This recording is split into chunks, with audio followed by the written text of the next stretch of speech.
Goeiemôre Suid-Afrika, 14 April, 1500 Bravo, SA tyd, in die middag, die tyd wat die berig uitkom, en ek is Monay Botha, Koepel TV se korrespondent, lewendig uit Nashville uit, en ons praat oor die Iran-oorlog.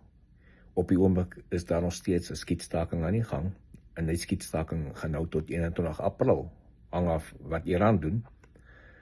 Maar nou weet ons ook dat daar ook, van gister af, het Amerikaanse vloot 'n blokkade in die Strait of Hormuz opgestel, om enige skepe wat wil in en uit, wat met Iran besigheid doen, af te sny, dat dit nie met Iran besigheid doen nie. Daar is al meer as 13 Amerikaanse vlootskepe betrokke by die blokkade. Van hulle doen minesweeping, help met die soek van seemyne onder die water en onskadelik stel. Van die ander skepe is besig met die blokkade, met ander woorde, hulle is besig om kommunikasie met ander seegaande skepe te bewerkstellig, om hulle intentions uit te vind.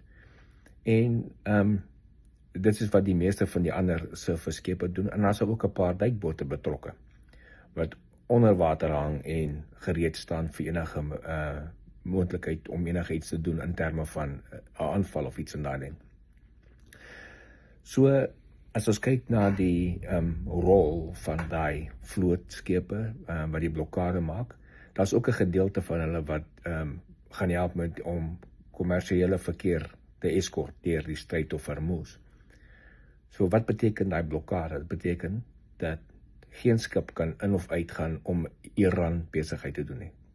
As hulle klaar op pad uit is daar van Kaak-eiland af, wat hulle olie by Iran gekry het, dan sal hulle geblok word om deur die stryd te gaan. Hulle sal moet op 'n punt kom waar hulle parkeer en daar bly tot daar verdere kennisgewing is.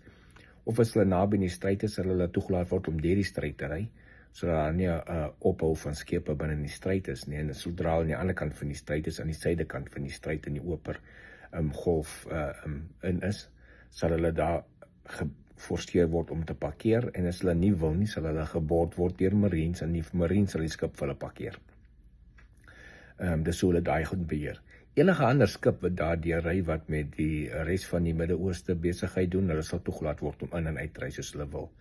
So die van die skepe wat nou in die Strait of Hormuz is, die vlootskepe, is dan daar ook om eskort te lewer vir van die kommersiële skepe wat in en uit wil ry. Nou dit gaan 'n dag of 2 vat vir daai kommersiële skepe om te begin beweeg, want sekerlik is baie van hulle nog baie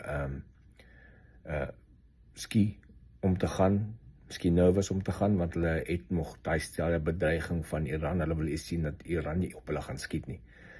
Die doel van die eskortskepe is daar spesifiek om die eskortskepe het lugafweersystems op, so as daar 'n missiel of 'n drone inkom van Iran af op die skepe, is hulle daar met 'n onderskep en af te skiet.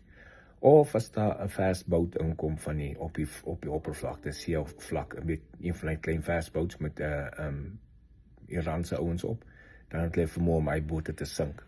Dis hoe hulle die kommersiële verkeer gaan eskort deur die Strait of Hormuz.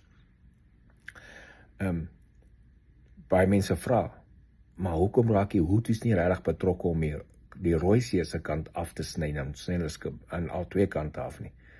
Goeie vraag, maar die Houthis is redelik independent van Iran. Hulle maak staat op Iranse befondsing en alles, as hulle terrorisorganisasie, maar kyk, hulle het nog nie regtig betrokke geraak by die oorlog nie. Hulle het 1 of 2 missiele in die rigting van Israel geskiet, en hulle het gedreig, hulle sal die Rooi See toemaak, maar hulle het nog nie.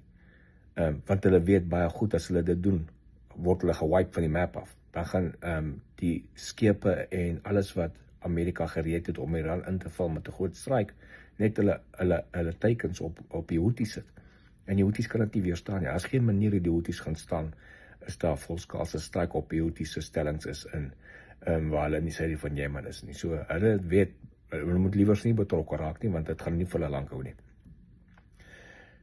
Interessante ander ontwikkeling is dat Rusland het geoffer dat hulle sal daai verrykte Iran by Iran kom haal en om uit Iran uit te kry. Maar ek dink nie dit gaan 'n goeie ding toegelaat word nie, want hulle kan net sowel vir hulle teruggee na die oorlog verby is. So dit gaan nie regtig sit in terme van wat die Weste soek uit die oorlog uit, dat Rusland die Iran in die hande kry nie. Want Rusland het genoeg van hulle Iran anyway. So, hulle offer net, hulle sal dit wegvat by Iran, maar die kans is hulle dit gaan teruggee is baie goed anyway. So, mense sê maar Iran het nog nooit regtig 'n behoefte gehad om nuclear weapons te maak nie. Nou, as hulle nie 'n behoefte het nie, hoekom verryk hulle Iran verder as 60% en probeer dit verder verryk? Dis nie vir kragstasies nie. Daar's net een rede hoekom die Iran so ver verryk is vir bomme, niks anders nie. Daar's geen ander gebruik vir Iran wat so hoog verryk is. Zero. Die enigste manier waarop Iran so hoog verryk is vir bomme maak. So die wat dink dat Iran het nog nooit regtig 'n behoefte gehad om atoombomme te bou nie, hulle weet nie regtig dan hoe werk dit, hoekom moet jy dan so baie hoog Iran verryk nie, want daar's geen ander use vir Iran wat so hoog is nie. Maar dis vandag, enige verdere nuus, dan sal ek vir ons nog 'n berig maak. Ek's Moni Botha hier uit Middel Tennessee, uit geniet die dag.